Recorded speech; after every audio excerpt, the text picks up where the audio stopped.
Germany அதிபர் Angela மெர்க்கலுக்கு குடியரசுத் தலைவர் மாளிகையில் பாரம்பரிய வரவேற்பு. பிரதமர் நரேந்திர மோடியுடன் பேச்சுவார்த்தை.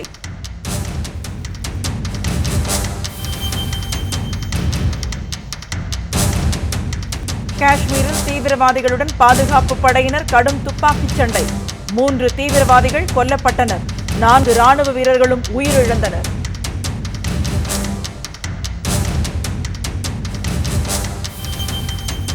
திமுக மகளிர் அணி துணை செயலாளராக குமரி விஜயகுமார் நியமனம். பொதுச் செயலாளர் பேராசிரியர் அறிவிப்பு.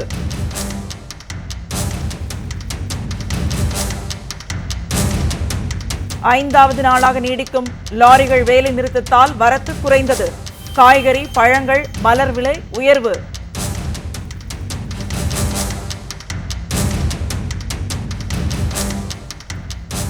டிஎஸ்பி விஷ்ணுபிரியா மரணத்தில் சந்தேகங்கள். சிபிஐ விசாரணை கோரி மகளிர் அமைப்புகள் போர்க்கொடி. வணக்கம். இந்தியா வந்துள்ள ஜெர்மன் அதிபர் ஏஞ்சலா மெர்க்கலுக்கு டெல்லியில் முப்படை அணிவகுப்புடன் பாரம்பரிய வரவேற்பு அளிக்கப்பட்டது.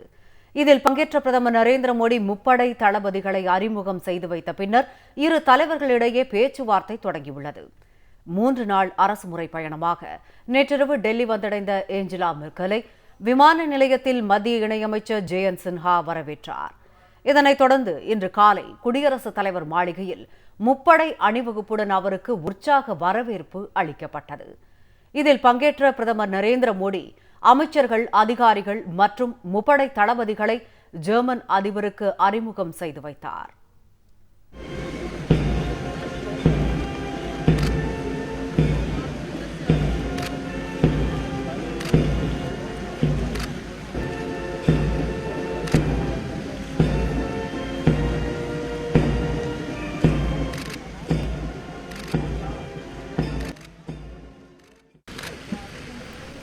இதைத் தொடர்ந்து பிரதமர் நரேந்திர மோடியும் ஏஞ்சலா மெர்க்கலும் பேச்சுவார்த்தையை தொடங்கியுள்ளனர்.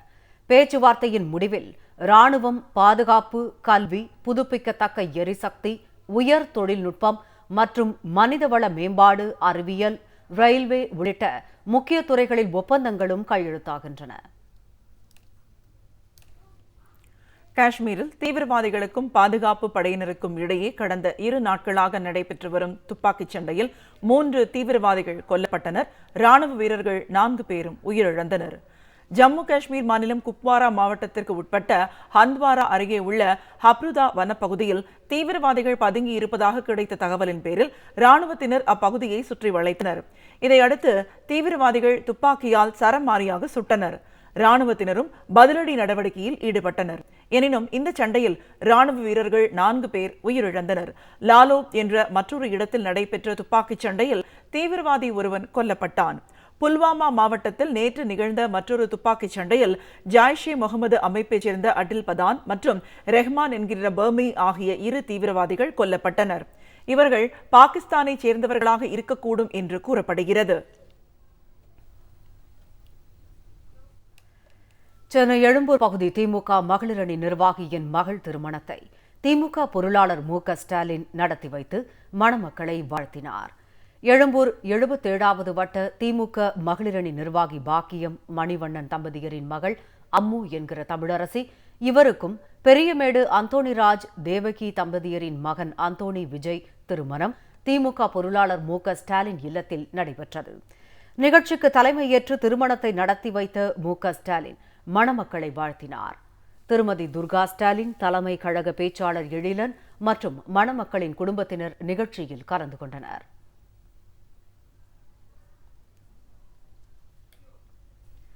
திமுக மகளிர் அணி துணை செயலாளராக திருமதி குமரி விஜயகுமார் நியமிக்கப்பட்டுள்ளார்.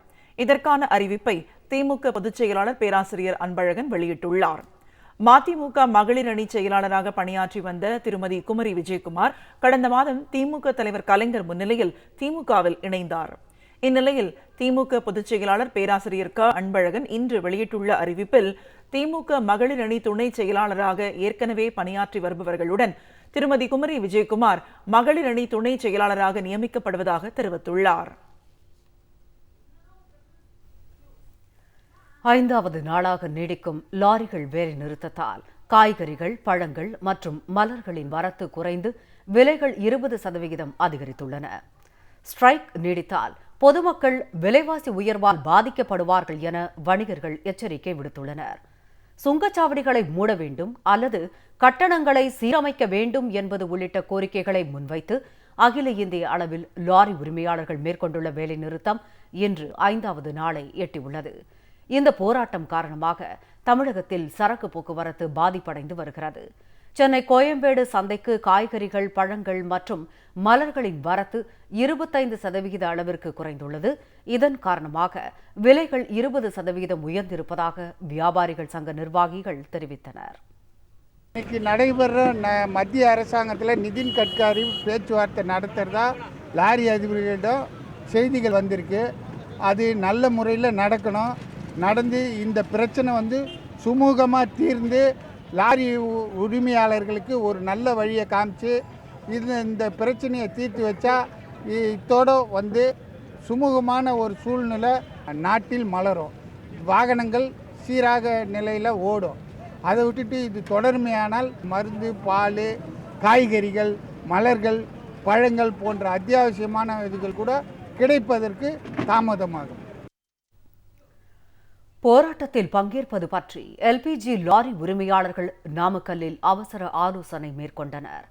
டெல்லியில் இன்று மாலை நடைபெறும் பேச்சுவார்த்தையில் உடன்பாடு ஏற்படவில்லை என்றால் தென்மண்டல எல்பிஜி லாரி உரிமையாளர்களும் வேலை நிறுத்தத்தில் குதிப்பது என இக்கூட்டத்தில் முடிவு செய்யப்பட்டது. மேலும் மணல் லாரி உரிமையாளர்கள் உண்ணாவிரத போராட்டத்தில் ஈடுபட்டிருப்பதோடு சுங்கச்சாவடியை முற்றுகையிட்டும் ஆர்ப்பாட்டம் நடத்தினர்.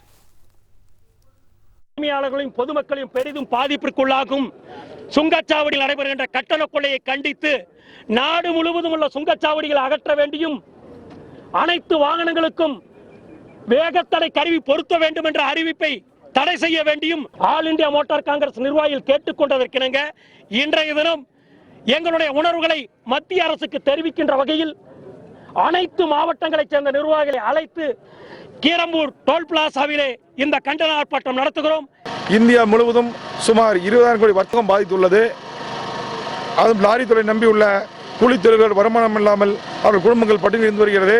இப்படிப்பட்ட பிரச்சனை இந்தியா முழுவதும் இருப்பதால் உடனடியாக இந்திய பிரதமரும் இந்த துறையினுடைய அமைச்சர் நிதின் கட்காரி அவர்களும் நமது மாநில அரசாங்கம் இதில் உடனடியாக இந்த 3ஆம் கட்ட பேச்சுவார்த்தையை சுமூகமான முறையில் முடிவுக்கு கொண்டு வர வேண்டும். இந்த அடையாள உண்ணாவிரதத்தை எங்களது சங்கமும் தமிழ்நாடு மணல் உரிமையாளர் பாதுகாப்பு சங்கம் சேர்ந்து இந்த உண்ணாவிரதத்தை இன்று நடைபெற்றுக் கொண்டிருக்கிறது. இதற்கிடையே அகில இந்திய மோட்டார் காங்கிரஸ் நிர்வாகிகள் டெல்லியில் கூடி ஆலோசனை மேற்கொண்டுள்ளனர். இதன் பிறகு இன்று மாலை 4 மணிக்கு மத்திய சாலை போக்குவரத்து மற்றும் நெடுஞ்சாலைத்துறை அமைச்சர் நிதின் கட்கரியுடன் அவர்கள் மீண்டும் பேச்சுவார்த்தை நடத்துகிறார்கள். டிஎஸ்பி விஷ்ணுபிரியா தற்கொலையில் பல்வேறு சந்தேகங்கள் இருப்பதால் இதுகுறித்த விசாரணையை சிபிஐக்கு மாற்ற வேண்டும் என்று அகில இந்திய அளவிலான மகளிர் இயக்கங்கள் போர்க்கொடி உயர்த்தியுள்ளன. இந்த அமைப்புகளைச் சேர்ந்த 103 பெண் நிர்வாகிகள் கையெழுத்திட்ட கோரிக்கை மனுக்கள் தேசிய மகளிர் ஆணையம், தாழ்த்தப்பட்டோர் ஆணையம் மற்றும் தமிழக அரசிடம் அளிக்கப்படுகின்றன. சென்னையில் இன்று செய்தியாளர்களை சந்தித்த மக்கள் சிவில் உரிமை கழகத்தின் மாநில தலைவர் சரஸ்வதி இந்த விவரங்களை தெரிவித்தார். விஷ்ணுபிரியா அறையை திறந்து சோதனையிடுவதற்கு முன்பாகவே அவர் 15 பக்க கடிதத்தை எழுதி வைத்து சென்றுள்ளதாக காவல்துறை அதிகாரி எப்படி தெரிவித்தார் என அவர் கேள்வி எழுப்பினார். ஆனால் 9 பக்க கடிதம் இருந்ததாகவும் அதில் 2 பக்கங்கள் மட்டுமே விஷ்ணுபிரியாவின் கையெழுத்து என்றும் அவர் தெரிவித்தார். விஷ்ணுபிரியாவின் கன்னத்தில் காயங்கள் இருந்ததாகவும் கூறினார். மேலும் விஷ்ணுபிரியாவின் அறையில் சிறிய ஸ்டூல் மட்டுமே இருந்த நிலையில் 11 அடி உயரத்தில் அவர் எப்படி தூக்கு மாட்டியிருக்க முடியும் என்றும் சரஸ்வதி வினாக்கணை தொடுத்தார். இந்த விவகாரத்தில் பல்வேறு சந்தேகங்கள் எழுந்திருப்பதால் தமிழக அரசின் கீழ் செயல்படும் சிபிசிஐடி விசாரிப்பது சரியாக இருக்காது என்றும் விசாரணையை சிபிஐக்கு மாற்ற வேண்டும் என்றும் மக்கள் சிவில் உரிமை கழகத்தின் மாநில தலைவர் சரஸ்வதி வலியுறுத்தினார். அவங்க தூக்கில் தொங்கிக் கொண்டிருக்கின்ற அந்த அறைக்கு உள்ளே அந்த கதவை திறந்து உள்ளே போகிறதுக்கு முன்னாலேயே அந்த அதிகாரி சொல்கிறாரு, அவங்க ஒரு லெட்டர் 17 லெட்டர் எழுதி வச்சுட்டு இறந்துருக்கிறாங்க. அந்த லெட்டரை பார்த்தா நமக்கு உண்மை தெரியும். எப்படி கதவை திறந்து உள்ளே போவதற்கு முன்னாலேயே அவர் ஒரு கடிதம் எழுதி வைத்து விட்டுருக்கிறார், சென்று இறந்திருக்கிறார் என்று சொல்ல முடியும்.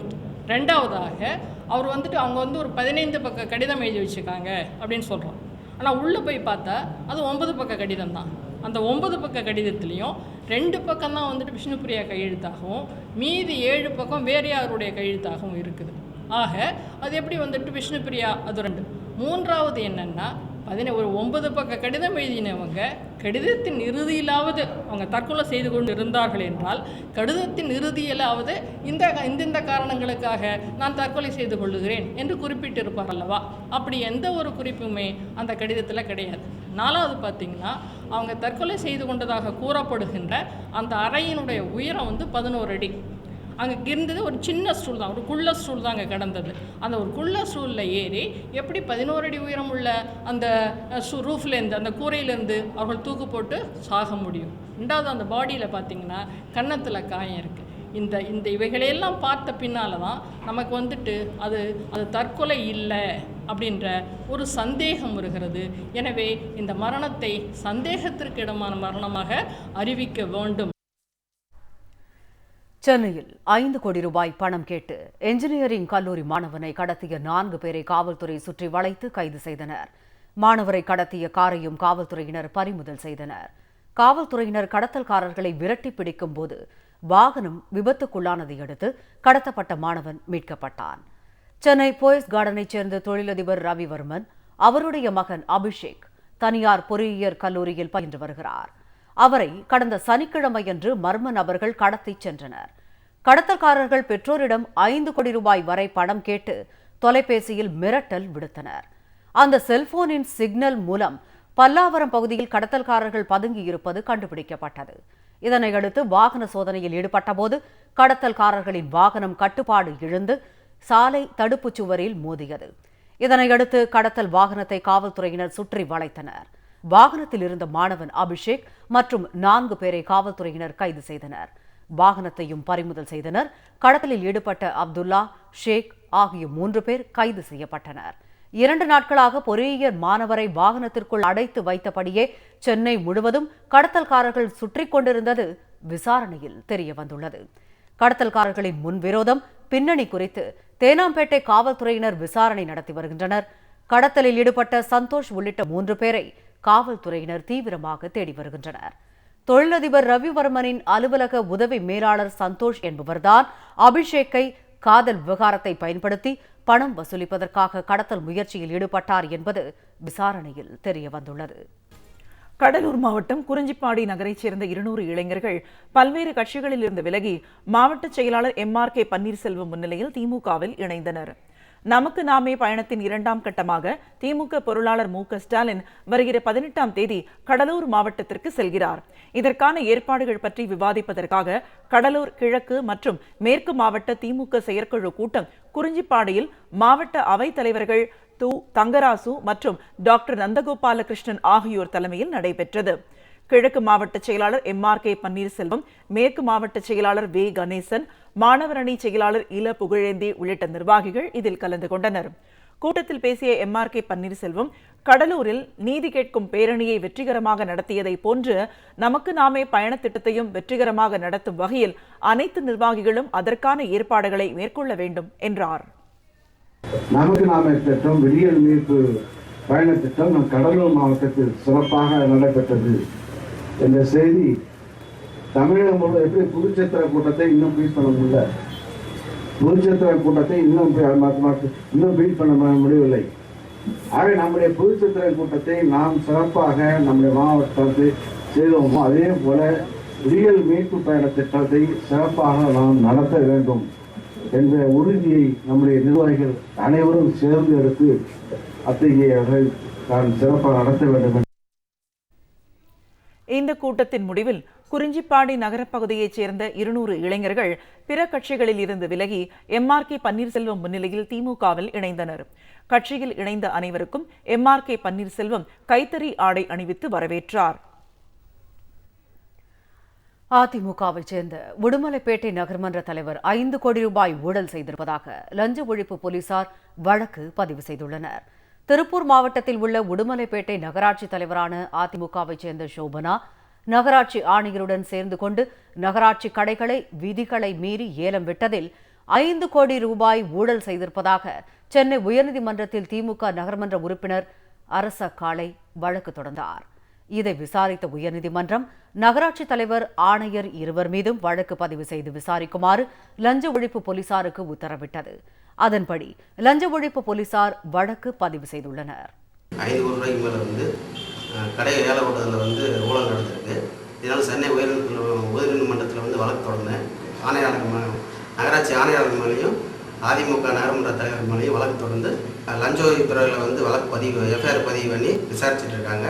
முறையே அந்த அதிமுக நகரமன்ற தலைவர் மேலேயும் நகராட்சி ஆணையாளர் மேலேயும் முறையை கேஸ் நடத்தி ஆணையாளரும் அதிமுக நகரமன்ற தலைவரும் தண்டிக்கப்படணும். வேலூர் மாவட்டம் வாணியம்பாடி நகராட்சியின் நிர்வாக சீர்கேடுகளை கண்டித்து திமுக சார்பில் மாபெரும் கண்டன ஆர்ப்பாட்டம் நடைபெற்றது. இதில் தலைமை கழக முதன்மை செயலாளர் துரைமுருகன் உள்ளிட்டோர் கலந்து கொண்டனர். வாணியம்பாடி நகராட்சி பகுதி முழுவதும் சாலைகள் குண்டும் குழியுமாக இருப்பதுடன் சுகாதார சீர்கேடு நிறைந்து காணப்படுகிறது. நகராட்சி நிர்வாகத்தின் இந்த சீர்கேடுகளை கண்டித்தும் உரிய நடவடிக்கை எடுக்க கோரியும் திமுக சார்பில் இன்று வாணியம்பாடி நகராட்சி முன்பாக மாபெரும் ஆர்ப்பாட்டம் நடைபெற்றது.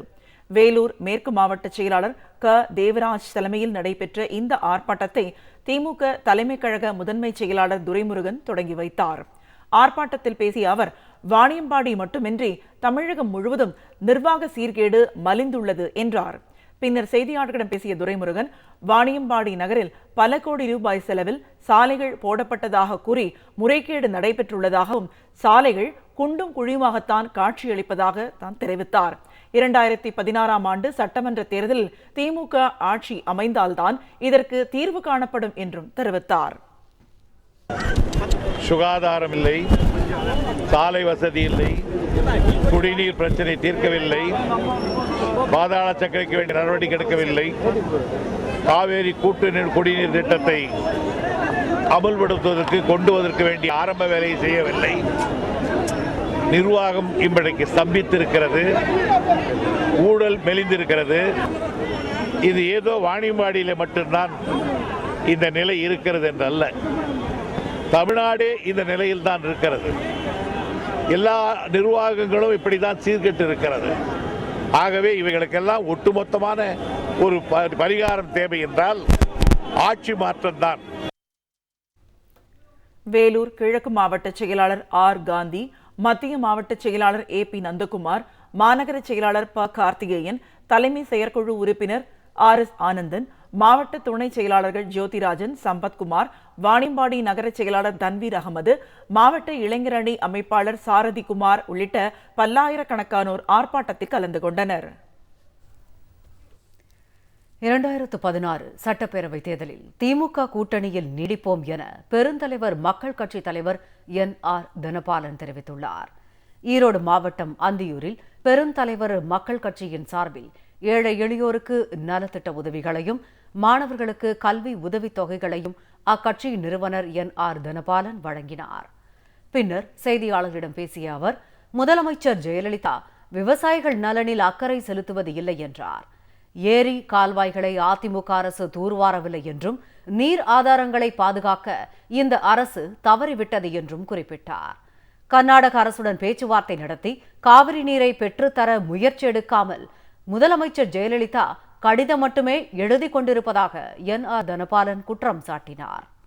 குறிப்பாக தமிழகத்தில் விவசாயிகள் நிலைமை எவ்வாறு இருக்கிறது என்றால், அதாவது நம்முடைய மாநிலத்தை முதல்வர் அவர்கள் தேர்தல் அறிக்கையிலே சொல்லியிருக்கிறார்கள், நான் முதன்மை மாநிலமாக கொண்டு வருவேன் என்று சொன்னார். அதே போன்று மின்மிகை மாநிலமாக கொண்டு வருவேன் என்று சொன்னார்கள். ஆனால் இன்றைய நிலையை பொறுத்தவரை எவ்வாறு இருக்கிறது என்றால், இன்று சம்பா சாகுபடி செய்திருக்கார் டெல்டா விவசாயிகள். காவிரியிலே தண்ணீர் வராத காரணத்தில் அந்த சம்பா நெற்பயிரும் பாதிக்கக்கூடிய சூழல் இருக்கிறது. வரப்போகும் சட்டப்பேரவை தேர்தலில் திமுக கூட்டணியில் பெருந்தலைவர் மக்கள் கட்சி நீடிக்கும் என்று NR தனபாலன் தெரிவித்தார். திருவண்ணாமலை மாவட்டம் வேட்டவலத்தை தலைமையகமாக கொண்டு புதிய தாலுகா உருவாக்க கோரி இப்பகுதி மக்கள் போராட்டத்தில் ஈடுபட்டனர். திருவண்ணாமலை மாவட்டம் கீழ்பெண்ணாத்தூரை தலைமையிடமாக கொண்டு தனி வட்டம் அமைக்கப்படும் என சட்டப்பேரவையில் அறிவிக்கப்பட்டது.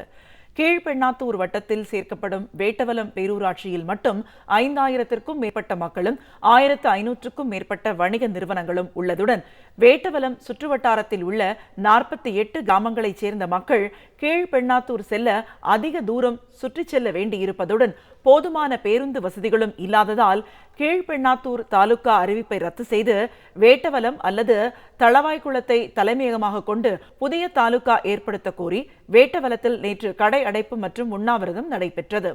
தமிழக அரசு தங்களது கோரிக்கையை ஏற்காவிட்டால் வேட்டவலம் பகுதியில் உள்ள 25,000 வாக்காளர்களும் குடும்ப அட்டையை ஒப்படைத்து சட்டமன்ற தேர்தலில் நோட்டாவுக்கு வாக்களிக்கப் போவதாக தெரிவித்துள்ளனர். வேட்டவலம் பக்கத்தில் இருக்கிற ஓலப்படி கிராமத்தில் வந்து கிட்டத்தட்ட 16 ஏக்கர் நிலம் இப்போது தற்சயமாக நாங்கள் பேரூராட்சி மன்ற தலைவர்கிட்டே வந்து நாங்கள் வந்து கையெழுத்து தீர்மானம் போட்டு வாங்கியிருக்கிறோம். அந்த இடத்துல வந்து இந்த வேட்டவலத்தினுடைய மையப்பகுதியாக பயன்படுத்தி அந்த இடத்துல தாலுகா ஆஃபீஸ் அறிவிக்க வேண்டும் நிறைவேறணும்னு சொன்னால் நாங்கள் ஏற்கனவே நோட்டீஸ் நாங்கள் போட்டிருக்கும்போது நாங்கள் அனைத்து வாக்காளர்களும் 25,000 பேருக்கு நாங்கள் வந்து ஓட்டு இருக்கிறவங்களுக்கு மட்டும்தான் நாங்கள் கையெழுத்து நடத்தி வாங்கி வச்சிருக்கிறோம். நாங்கள் நோட்டாவுக்கு வந்து வருகின்ற சட்டமன்றத்தில் வந்து நோட்டாவுக்கு நாங்கள் ஓட்டு போடுவோம்.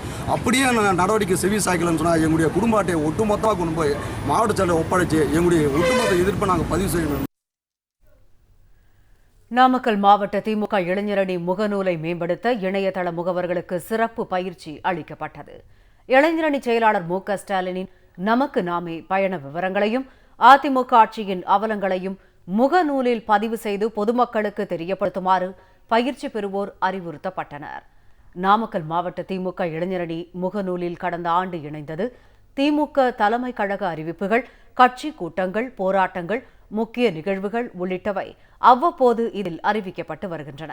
தற்போது 5800 பார்வையாளர்களை கொண்டுள்ள நாமக்கல் மாவட்ட திமுக இளைஞரணி முகநூலை மேம்படுத்தவும் பார்வையாளர்களின் எண்ணிக்கையை வெகுவாக உயர்த்தவும் இணையதள முகவர்களுக்கு செயல் விளக்க சிறப்பு பயிற்சி அளிக்கப்பட்டது. இதில் பங்கேற்று பேசிய நாமக்கல் கிழக்கு மாவட்ட செயலாளர் காந்தி செல்வன், இளைஞரணி செயலாளர் மு.க. ஸ்டாலினின் நமக்கு நாமே பயண விவரங்களையும் அதிமுக ஆட்சியின் அவலங்களையும் முகநூலில் பதிவு செய்து பொதுமக்களுக்கு தெரியப்படுத்திட வேண்டும் என கேட்டுக்கொண்டார். அமைச்சர்களின் ஊழல்களையும் அம்பலப்படுத்திட வேண்டும் என அறிவுறுத்தினார். நம்முடைய வேலை நம்ம மக்கள்கிட்ட கொண்டு ரீச் பண்ணோம்.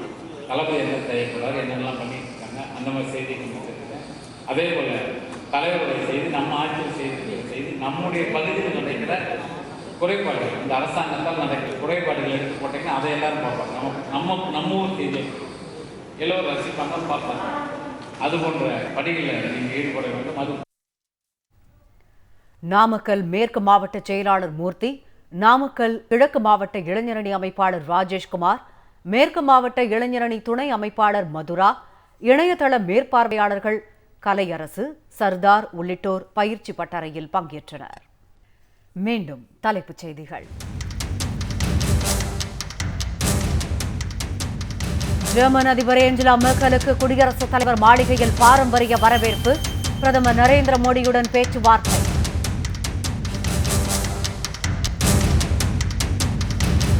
காஷ்மீரில் தீவிரவாதிகளுடன் பாதுகாப்பு படையினர் கடும் துப்பாக்கிச் சண்டை, 3 தீவிரவாதிகள் கொல்லப்பட்டனர், 4 ராணுவ வீரர்களும் உயிரிழந்தனர். திமுக மகளிரணி துணை செயலாளராக குமரி விஜயகுமார் நியமனம், பொதுச் செயலாளர் பேராசிரியர் அறிவிப்பு.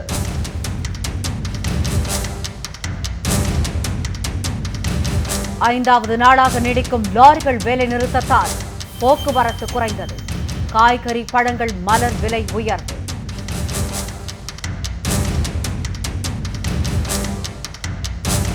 டிஎஸ்பி விஷ்ணுபிரியா மரணத்தில் சந்தேகங்கள், சிபிஐ விசாரணை கோரி மகளிர் அமைப்புகள் போர்க்கொடி. இத்துடன் இந்த செய்தி அறிக்கை நிறைவடைகிறது. வணக்கம்.